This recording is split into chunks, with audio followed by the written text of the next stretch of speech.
A very good morning, friends. Welcome to my YouTube channel once again. You are listening to Avinash Srivastava from Om Vartika classes. Today I am going to tell about part 22 English Grammar and Composition by Rain and Martin. यदि आप मेरे channel पर पहली बार आए हैं तो please channel को like करें, शेयर करें तथा सब्सक्राइब करें. Let's get started. Which is used for things without life and for animals.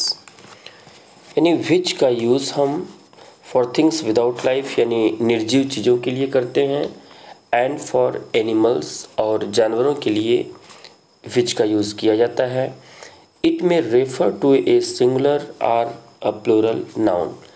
इसे सिंगुलर में भी यूज़ करते हैं और प्लूरल में भी यूज़ किया जाता है. For example, the moment which is lost forever. अब यहाँ पे द मोमेंट देखिए सिंगुलर है तो इसका यूज़ which का यहाँ पे किया गया है, और जो यहाँ पे वर्ब होगा which के एंटेसिडेंट आप इसका वर्ब का यूज़ करेंगे. यानी इसके पहले अगर सिंगुलर है तो सिंगुलर वर्ब आएगा, और अगर प्लूरल है तो प्लूरल आएगा. तो the moment which is lost यानी खोया हुआ पल हमेशा के लिए खो जाता है. The moment which is lost forever. Okay, यानी खोया हुआ पल हमेशा के लिए वो खो जाता है.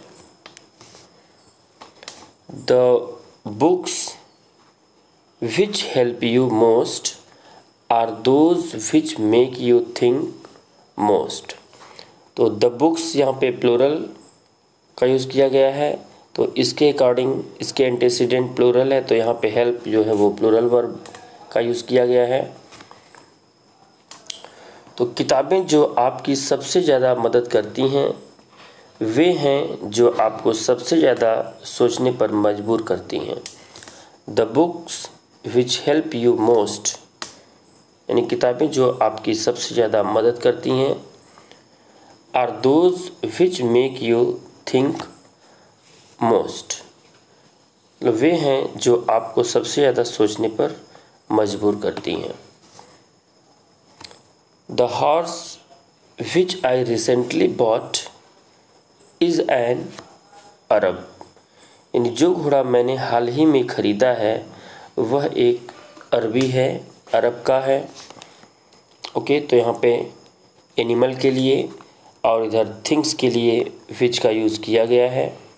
यानी विच का use things and animals both दोनों के लिए किया जाता है.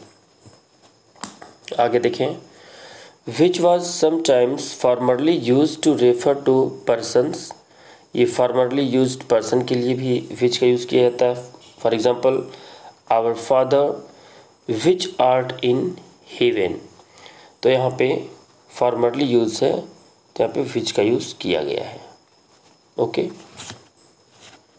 नेक्स्ट. विच में also refer to a sentence. एक सेंटेंस के लिए भी विच का यूज़ होता है. जैसे the man was said to be drunk. ये एक सेंटेंस है. Which was not the case यानी कहा जाता है कि वह आदमी नशे में था, जो कि मामला नहीं था. The man was said to be drunk ये एक सेंटेंस है और इस सेंटेंस के लिए विच का यूज़ किया गया है.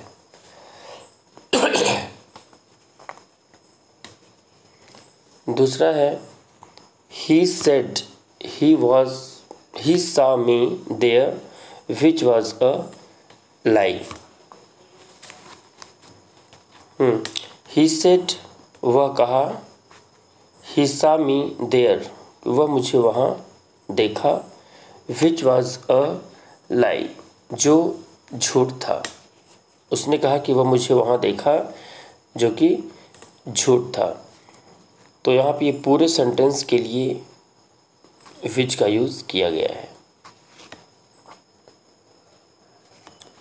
He is there which is fortunate. वह यहाँ है जो भाग्यशाली है।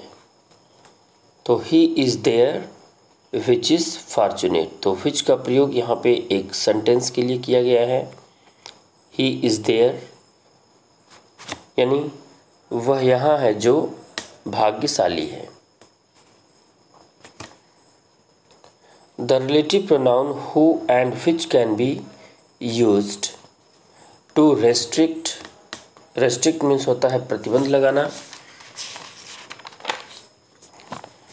To restrict, limit, definite, one clearly the antecedent, that is where the clause introduced by a relative pronouns is restrictive or defining। यहाँ पे आगे देखें, the man who had cheated me was yesterday arrested by the police। the man who had cheated me, जो आदमी ने मुझे धोखा दिया था, was yesterday arrested by the police, उसे पुलिस के द्वारा कल पकड़ लिया गया। The book which you see on the table cost me 90 rupees।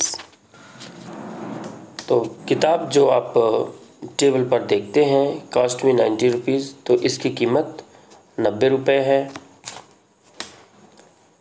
To give some additional information about the antecedent, that is where the clause introduced by a relative pronoun is continuating or non-defining, as the teacher sent for the boys who came at once।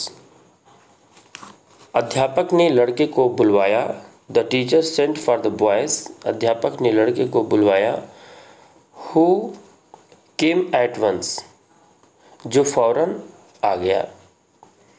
यहाँ who मतलब and he, और वह फौरन आ गया। I gave him a rupee which was all I had with मी। तो मैंने उसे 1 रुपया दिया जो मेरे पास था। आई गेव हिम अ रूपी, यहाँ पे विच का यूज़ यहाँ पे रूपी के लिए आया है, और हु द बॉय। तो I gave him a rupee which was all I had with me, मैंने उसे 1 रुपया दिया जो मेरे पास था। Note that non defining clauses are separated from the main clause by commas. जो नॉन डिफाइनिंग क्लास होते हैं वो अलग किए जाते हैं वो कामा के द्वारा। तो कंपेयर देखिए, माई brother who is a doctor, मेरा भाई जो एक डॉक्टर है, हैज़ गॉन टू अमेरिका, यानी वो अमेरिका गया है। यहाँ पे माई brother who is a doctor, यहाँ पे कामा से इसको अलग किया गया है, has gone to America,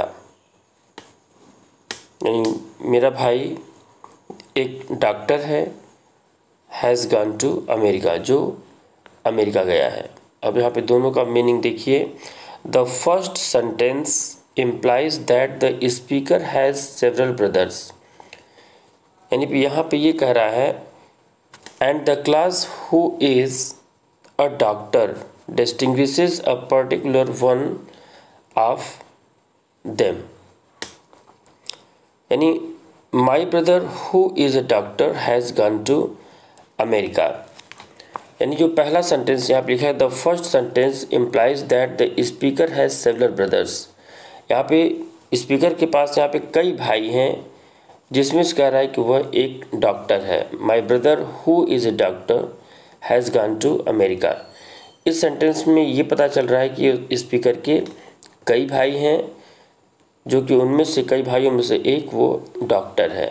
my brother who is a doctor and the class who is a doctor distinguishes a particular one of them, और जो कह रहा है कि जो एक डॉक्टर है यानी कई उसके भाई हैं जिनमें से एक जो है वो डॉक्टर है। इसका सेंटेंस का ये मतलब है।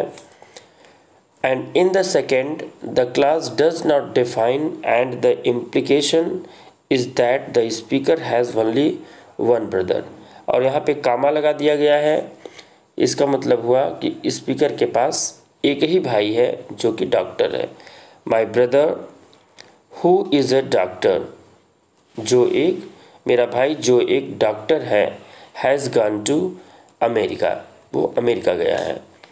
तो सेकंड वाले का मतलब हुआ कि एक ही भाई है जो कि डॉक्टर है, और फर्स्ट मतलब हुआ कि उसके कई भाई हैं जिनमें से एक जो है वो डॉक्टर है। तो कामा लगा देने पर यहाँ पर मतलब हुआ कि एक ही भाई सिंगुलर का सेंस दे रहा है, और इसमें कई भाई हैं जो कि एक डॉक्टर है। That is used for persons and things, यानी दैट का यूज़ पर्सन के लिए भी होता है और थिंग्स के लिए भी होता है।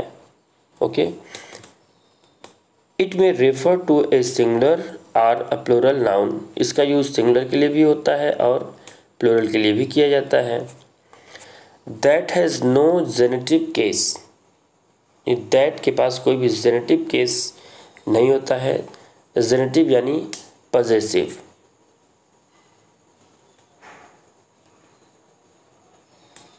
जेनेटिव यानी पजेसिव केस, यानी that has no genitive case and it is never used with a preposition preceding. आगे देखिए, that is the boy, sorry, this is the boy that I told you of, यानी यह वही लड़का है जिसके बारे में मैंने तुमसे कहा था। दिस इज़ द बॉय, यह वही लड़का है, that I told you of, जिसके बारे में मैंने तुमसे कहा था। तो यहाँ पे दैट का यूज़ बॉय के लिए आया है, पर्सन के लिए। ओके, दैट का यूज़ यहाँ पे बॉय के लिए आया है। I know the house that he lives in, मैं उस घर को जानता हूँ जिसमें वह रहता है। तो दैट का यूज़ यहाँ पे हाउस के लिए किया गया है, यानी थिंग के लिए। Uneasy lies the head that wears a crown, यानी सिर जो ताज पहनता है उसके सिर में बेचैनी होती है। Uneasy lies the head that wears a crown, यानी जो ताज पहनता है, सिर जो ताज पहनता है उसके सिर में बेचैनी होती है, uneasy. I have lost the watch that you give me, अब यहाँ पे दैट किसके लिए आया है? वॉच के लिए। तो I have lost the watch, मैंने उस घड़ी को खो दी, दैट यू गेव मी, जिसको कि मुझे आपने दिया था। तो यहाँ पे दैट वॉच के लिए आया है। Thrice is he armed that hath his quarrel just, यानी 3 बार वह सशस्त्र है कि उसका झगड़ा वो न्याय संगत है। A city that is set on a hill can not be hid, तो यहाँ पे अ सिटी दैट जो है वो सिटी के लिए आया है, यानी एक शहर जो एक पहाड़ी पर स्थित है उसे छुपाया नहीं जा सकता। यानी a city that is set on a hill, एक शहर जो एक पहाड़ी पर स्थित है, कैन नॉट बी हिड, उसे छुपाया नहीं जा सकता। He that is not with me is against me, जो मेरे साथ नहीं है वह मेरे विरुद्ध है। He that is not with me, यानी जो मेरे साथ नहीं है, इज़ अगेंस्ट मी, वह मेरे विरुद्ध है। तो दैट का यूज़ यहाँ पे ही के लिए किया गया है। Happy is the man that findeth wisdom, यहाँ पे दैट अब किसके लिए किया गया है? मैन के लिए किया गया है। यानी धन्य है वह मनुष्य जो ज्ञान पाता है। Happy is the man that findeth wisdom, wisdom यानी बुद्धि, ज्ञान, यानी हैप्पी इज़ द मैन, धन्य है वह मनुष्य जो ज्ञान पाता है। नेक्स्ट है he that is slow to anger is better than the mighty. अब यहाँ पे दैट ही के लिए यूज़ किया गया है, यानी जो विलम्ब से क्रोध करने वाला है वह पराक्रमी से उत्तम है। He that is slow to anger, he that is slow to anger is better than the mighty, यानी जो विलम्ब से क्रोध करने वाला है वह पराक्रमी से उत्तम है, बढ़िया है। The crowd that gathered cheered him to the echo, यानी जमा हुई भीड़ ने गूंज के लिए उसका उत्साहवर्धन किया। द क्राउड दैट गैदर्ड, यानी अब दैट किसके लिए आया है? यहाँ पे क्राउड के लिए। तो the crowd that gathered cheered him to the echo, इन जमा हुई भीड़ ने गूंज, इको मतलब होता है गूंज, गूंजना, इको यानी जमा हुई भीड़ ने गूंज के लिए उसका उत्साहवर्धन किया। नेक्स्ट देखिए, who that has met him can escape his influence, जो उससे मिला है वह उसके प्रभाव से बच सकता है।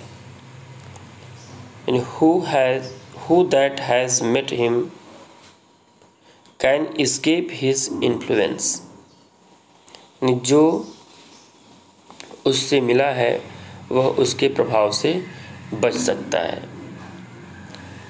All that I said had no effect on him, तो all that I said had no effect on him, मैंने जो कुछ कहा उसका उस पर कोई प्रभाव नहीं पड़ा। All that I said no effect on him, मैंने जो कुछ कहा उसका उस पर कोई प्रभाव नहीं पड़ा। ही was the most eloquent speaker that I ever heard, वह सबसे अच्छे सुवक्ता थे जिन्हें मैंने कभी सुना था। ही was the most eloquent speaker that I ever heard, तो वह सबसे अच्छे सुवक्ता थे जिन्हें मैंने कभी सुना था। आगे देखें, it will be noticed that the relative pronoun that is used only in defining clauses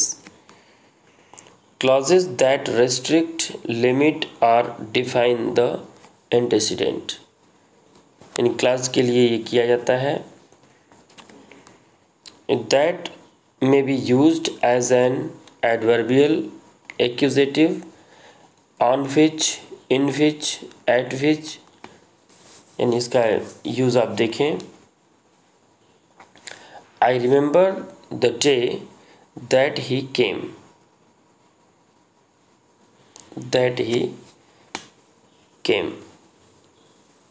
यानी मुझे वह दिन याद है जब वह आया था। I remember the day that he came, मुझे वह दिन याद है जब वह आया था। On the day that thou eatest thereof thou shalt surely die, यानी जिस दिन तू उसका फल खाएगा उसी दिन तो निश्चित मर जाएगा। तो on the day that you eatest thereof thou shalt surely die. जिस दिन तो उसका फल खाएगा उसी दिन तो निश्चित मर जाएगा। As the relative pronoun that has a restrictive force, it sometimes becomes unsuitable as the suitable for who or which. Thus I cannot say। अब यहाँ पे देखें, my father that is a school master is 50 years old। मेरे पिता जो कि एक school master हैं इज़ 50 years old, वो 50 साल के हैं। तो अब यहाँ पे देखिए, यहाँ पे हम दैट का यूज़ इस प्रकार से नहीं कर सकते हैं। इसको हम कैसे करेंगे? My father who is a schoolmaster is 50 years old. तो यहाँ पे हु का यूज़ हम करेंगे। Okay, my father who was a schoolmaster is 50 years old. यहाँ पे दैट का यूज़ नहीं किया जाएगा। But if I happen to have more than one sister I can say. यहाँ पे मतलब ये है कि but I happen to have more than one sister.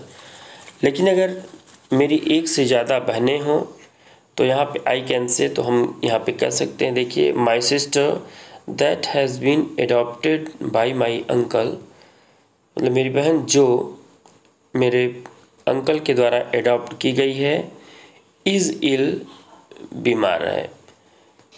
तो यहाँ पे दैट का यूज़ किया जा सकता है। Okay, the relative pronoun that is used in preference to who are which. That का यूज़ यहाँ पे किया जा सकता है after adjectives in the superlative degree. यानी सुपरलेटिव डिग्री में एडजेक्टिव के बाद दैट का यूज़ किया जा सकता है। He was the most eloquent speaker that I ever heard. तो यहाँ पे देखिए, सुपरलेटिव डिग्री द मोस्ट के बाद यहाँ पे एडजेक्टिव का यूज़ किया गया है, इलोक्वेंट स्पीकर, तो यहाँ पे दैट का यूज़ किया जाएगा। यानी वह सबसे अच्छे सुवक्ता थे जिन्हें मैंने कभी सुना था, तो यहाँ पे दैट का यूज़ किया गया है। द वाइजेस्ट मैन, यहाँ पे सुपरलेटिव डिग्री है, man that ever lived made mistakes. यानी सबसे बुद्धिमान व्यक्ति जो कभी जीवित रहा उसने गलतियाँ की। The wisest man that ever lived made mistakes. यानी सबसे बुद्धिमान व्यक्ति जो कभी जीवित रहा उसने गलतियाँ की। तो यहाँ पे सुपरलेटिव के बाद यहाँ पे दैट का यूज़ इसके साथ किया गया है। This is the best that we can do. यहाँ पे द बेस्ट सुपरलेटिव डिग्री है, तो यहाँ पे दैट का यूज़ किया जा सकता है। यह सबसे अच्छा है जो हम कर सकते हैं। This is the best that we can do. यह सबसे अच्छा है जिसे हम कर सकते हैं। Number 2, after the words all, same, any, none, nothing, only, यानी इसके बाद भी दैट का यूज़ किया जाता है। तो all, same, any, none, nothing, only, इसके बाद दैट का यूज़ किया जाता है। जैसे all is not gold that glitters, तो ऑल यहाँ पे यूज़ किया गया है, तो इसके साथ दैट का यूज़ किया गया है। यानी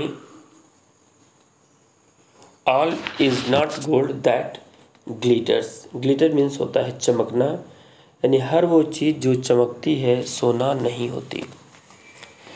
ही is the same man that he has been, यानी वह वही आदमी है जो वह रहा है। He is the same man, वह वही आदमी है दैट ही हैज़ बीन, जो वह रहा है। Next, it is only donkeys that ब्रे। तो यहाँ पे द सेम है तो इसलिए यहाँ पे दैट का यूज़ किया गया है। यहाँ ऑल है तो दैट का यूज़ किया गया है। यहाँ ओनली है इसलिए यहाँ पे दैट का यूज़ किया गया है। ओनली के साथ दैट का यूज़ किया जाता है। इट इज़ ओनली डंकीज, यानी गधाई है जिसकी आवाज़ भद्दी होती है। ब्रे यानी अनप्लेजेंट साउंड। ओके, मतलब गधाई है। इट इज़ ओनली डंकीज यानी गधाई है दैट ब्रे यानी जिसकी आवाज़ भद्दी होती है। It was not for nothing, next देखें, it was not for nothing that he studied philosophy. यह व्यर्थ नहीं था कि उन्होंने दर्शन शास्त्र का अध्ययन किया। It was not for nothing यानी व्यर्थ। It was not for nothing यानी व्यर्थ, यह व्यर्थ नहीं था दैट ही स्टडीड फिलॉसफी, कि उन्होंने दर्शन शास्त्र का अध्ययन किया। तो नथिंग यहाँ पे यूज़ हुआ है, नथिंग के साथ यहाँ पे दैट का यूज़ किया गया है। Man is the only animal that can talk. तो ओनली का यूज़ किया गया है इसलिए यहाँ पे दैट का यूज़ हुआ है। यानी मनुष्य ही एकमात्र ऐसा प्राणी है जो बात कर सकता है। Man is the only animal, मनुष्य ही एकमात्र ऐसा प्राणी है दैट कैन टॉक, जो बात कर सकता है। थर्ड देखें, after the interrogative pronounce who और व्हाट, यानी इंट्रोगेटिव प्रोनाउन हु या व्हाट के बाद भी दैट का यूज़ किया जाता है। से हु दैट सा हर डिड नॉट पिटी हर, जिसने उसे देखा उसे उस पर दया नहीं आई। हु दैट सा हर डिड नॉट पिटी हर, जिसने उसे देखा उसे उस पर दया नहीं आई। तो यहाँ पे हु के साथ दैट का यूज़ हुआ है। Who am I that I should object, मैं कौन हूँ कि मुझे आपत्ति करनी चाहिए। हु एम आई, मैं कौन हूँ, that I should object, object यानी विरोध करना, आपत्ति करना। तो हु एम आई, मैं कौन हूँ कि मुझे विरोध करना चाहिए, मुझे आपत्ति करनी चाहिए। What is it that troubles you so much, यानी ऐसा क्या है जो आपको इतना परेशान करता है। What is it that troubles you so much, ऐसा क्या है जो आपको इतना परेशान करता है। तो यहाँ पे व्हाट के साथ यहाँ पे दैट का यूज़ किया गया है। What is there that I do not know, ऐसा क्या है जो मैं नहीं जानता। What is there that I do not know, ऐसा क्या है जो मैं नहीं जानता। After two antecedents, one denoting a person and the other denoting an animal or a thing, यानी दो एंटेसिडेंट यानी पूर्ववर्ती होता है, आपको पहले बताया गया है। एंटेसिडेंट यानी पूर्ववर्ती, यानी आफ्टर टू एंटेसिडेंट यानी दो पूर्ववर्ती, वन डिनोटिंग पर्सन जिसमें से एक पर्सन हो, and the other denoting an animal और दूसरा एनिमल हो, और अ थिंग या कोई वस्तु हो, तो उसके साथ भी दैट का यूज़ किया जाता है। जैसे the boy and his dog, यहाँ पर पर्सन है और एक एनिमल है। That had ट्रेसपास्ड on the club premises were turned out, यानी क्लब परिसर में घुसे लड़के और उसके कुत्ते को बाहर कर दिया गया। The boy and his dog that, अब दैट किसके लिए आया है? इन दोनों के लिए आया है, यानी दैट के एंटेसिडेंट ये हैं, the boy and his dog. Okay, the boy and his dog that has ट्रेसपास्ड on the club premises. Premises means होता है बाउंड्री, चार दीवारी, ठीक है। तो यानी क्लब परिसर में क्लब परिसर में ट्रेसपास यानी जो ज़बरदस्ती प्रवेश करता है, यानी क्लब परिसर में घुसे लड़के और उसके कुत्ते को बाहर कर दिया गया। वर टर्न्ड आउट, उन्हें बाहर कर दिया गया। What refers to things only. It is used without an antecedent expressed and is equivalent to that which. यानी what का यूज़ यहाँ पे what refers to things only, what का यूज़ जो है वो things के लिए किया जाता है, ओके, वस्तुओं के लिए किया जाता है।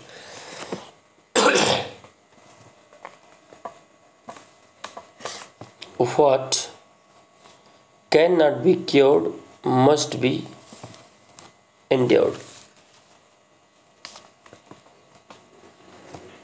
What cannot be cured, what यानी कि that which, यानी जिसे, यानी क्या ठीक नहीं किया जा सकता है,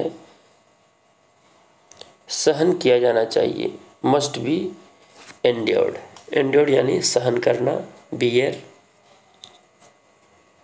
यानी क्या नहीं ठीक किया जा सकता है, जिसे सहन किया जाना चाहिए। आई से वॉट आई मीन, यहाँ पे वॉट मतलब दैट विच, मैं कहता हूँ कि वॉट आई मीन मेरा क्या मतलब है, कि मेरा क्या मतलब है। आई मीन वॉट आई से, What is done cannot be undone, यानी जो किया गया है उसे पूर्ववत नहीं किया जा सकता। What is done, जो किया गया है, that cannot be undone, जो किया गया है उसे पूर्ववत नहीं किया जा सकता है। What man has done man can do, मनुष्य ने जो किया है वह मनुष्य कर सकता है। What man has done man can do, इन मनुष्य ने जो किया है वह मनुष्य ही कर सकता है। तो what is one man's meat is another man's poison, हाँ, यानी कि एक आदमी का मांस क्या है, दूसरे आदमी का मैंस पॉइजन, जहर है। Give careful heed to what I say, give careful heed to what I say, यानी मैं जो कहता हूँ उस पर सावधानी से ध्यान दें। हीड यानी सावधानी से ध्यान देना, हीड मीन्स होता है ध्यान देना। गिव केयरफुल हीड, केयरफुल यानी सावधानी, यानी सावधानी से ध्यान दें जो मैं कहता हूँ, यानी मैं जो कहता हूँ उस पर सावधानी से ध्यान दो। He found what he was looking for, यहाँ पे he found यानी वह पाया, he found what he was looking for, जिसकी वह तलाश कर रहा था, जिसे वह खोज रहा था। ही फाउंड, वह पाया। तो यहाँ पे व्हाट का प्रयोग यहाँ पे थिंग्स के लिए वह किया गया है, यानी वह जो खोज रहा था वह मिल गया। He found what he was looking for, यानी वह जो खोज रहा था वह मिल गया। It will be noticed that what is used in the nominative and accusative singular only, यानी what का प्रयोग जो है नॉमिनेटिव और एक्यूजेटिव में ये सिंगुलर के लिए आता है। एक्यूजेटिव मीन्स होता है ऑब्जेक्टिव केस, एक्यूजेटिव यानी ऑब्जेक्टिव, यानी what is used in nominative, what का यूज नॉमिनेटिव में भी होता है एंड एक्यूजेटिव यानी ऑब्जेक्टिव में सिंगुलर ओनली, इसका यूज सिंगुलर में किया जाता है। In older English the word as was used as a relative pronoun after such, यानी सच के बाद एज का यूज किया जाता है रिलेटिव प्रोनाउन में। इसे देखें, tears such as angels weep burst forth, यानी फरिश्ते जैसे आंसू फूट पड़े।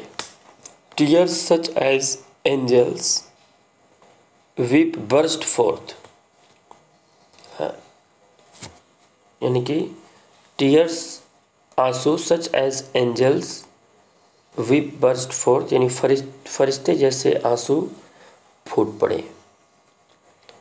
These mangoes are not such as I bought yesterday, यानी ये आम वैसे नहीं हैं जैसे मैंने कल खरीदे थे।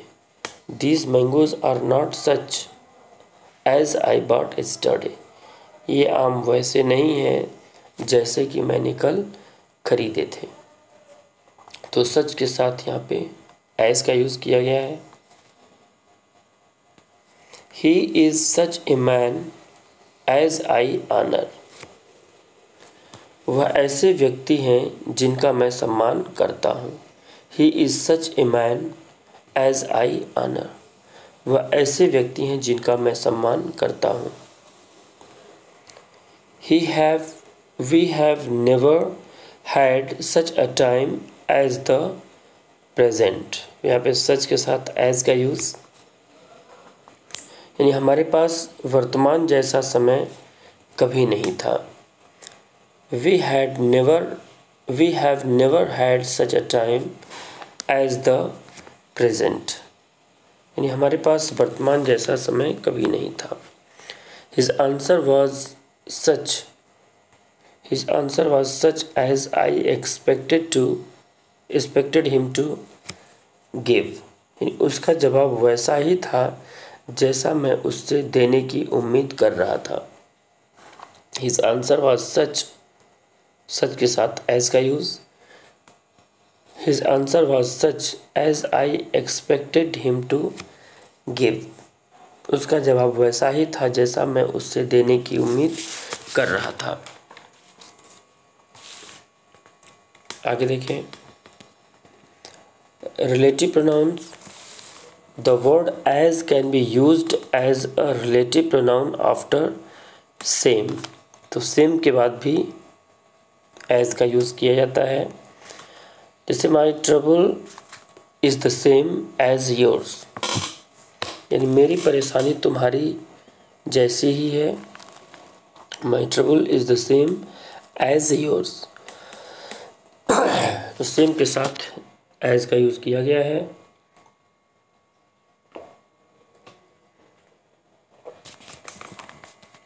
द सेम एज, यानी मेरी परेशानी तुम्हारी जैसी ही है। This is not the same as that, ये वैसा नहीं है। This is not the same as that, यानी यह वैसा नहीं है। But I played with the same bat that you did, मैंने उसी बल्ले से खेला जो तुमने किया था। The same as usually means of the same kind. The same means of the same kind, ठीक वैसा ही the same, that means one and the same. Okay, the word as is also used as a relative pronoun after as followed by an adjective. यहाँ देखें, I collected as many specimens as I could find. मुझे जितने नमूने मिले मैंने एकत्र किए. I collected as many specimen. Specimen means होता है नमूना. तो I collected as many specimens as I could find. मुझे जितने नमूने मिले मैंने एकत्र किए. The first as is here an adverb. ये जो पहला एज है ये एडवर्ब के रूप में यूज़ किया गया है और दूसरा एज ये रिलेटिव प्रोनाउन के रूप में यूज़ किया गया है. आगे देखिए. इन older English the word but was used as a relative pronoun after a negative के बाद. It often had the force of a relative pronoun. There is none but will agree with me. But will agree means who will not agree. यहाँ पे समझें. There is none but will agree with me. यानी किसी ने नहीं लेकिन मुझसे सहमत होगा. There is none but will agree with me. Okay, यानी कि किसी से नहीं लेकिन मुझसे सहमत होगा. There is none but will agree with me. यहाँ पे बट विल एग्री, यहाँ पे बट विल एग्री का मतलब यहाँ पे हु विल नॉट एग्री, यानी कोई ऐसा नहीं है कि जो मुझसे सहमत न हो.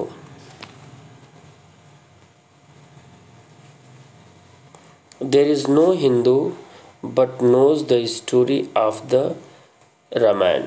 There is no Hindu but knows the story of the Ramayana. That is there is no Hindu who does not know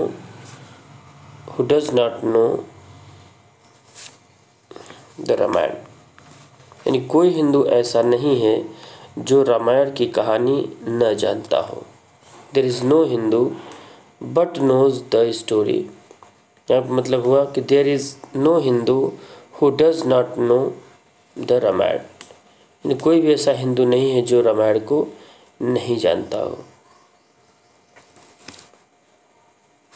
There is no man but wishes to live. कोई आदमी ऐसा नहीं है जो जीने की इच्छा न रखता हो. There is no man, कोई भी आदमी ऐसा नहीं है but wishes to live, जो जीने की इच्छा न रखता हो. There is no rose but has some thorn. अब यहाँ पे but means which नो, यानी देयर इज़ नो रोज़, यानी कोई गुलाब ऐसा नहीं है जिसमें कांटे ना हो. There is no rose but has some thorn, यानी कोई गुलाब ऐसा नहीं है जिसमें कांटे न हो.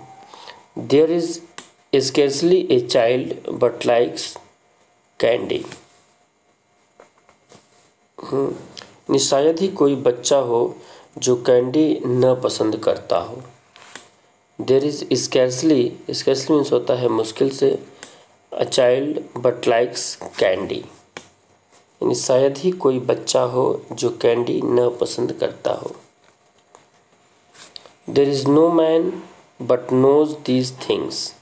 यहाँ बट मतलब हु डज नॉट नो, यानी कोई आदमी ऐसा नहीं है जो इन बातों को न जानता हो. There is no man but knows these things, कोई आदमी ऐसा नहीं है बट नोज दीज थिंग्स, यानी who does not know the things, यानी कि जो इसे न जानता हो, यानी कोई आदमी ऐसा नहीं है जो इन बातों को न जानता हो। ओके, तो यहाँ पे बट का मतलब ये हुआ कि who does not no. It will be seen that the pronoun but is here equivalent to who, not, which, not. Okay, तो इसके ये इक्विवेलेंट है। ओके फ्रेंड्स, तो इस प्रकार से ये पार्ट 22 आपका फिनिश हुआ। तो मिलते हैं नेक्स्ट वीडियो में। Thanks for watching this video.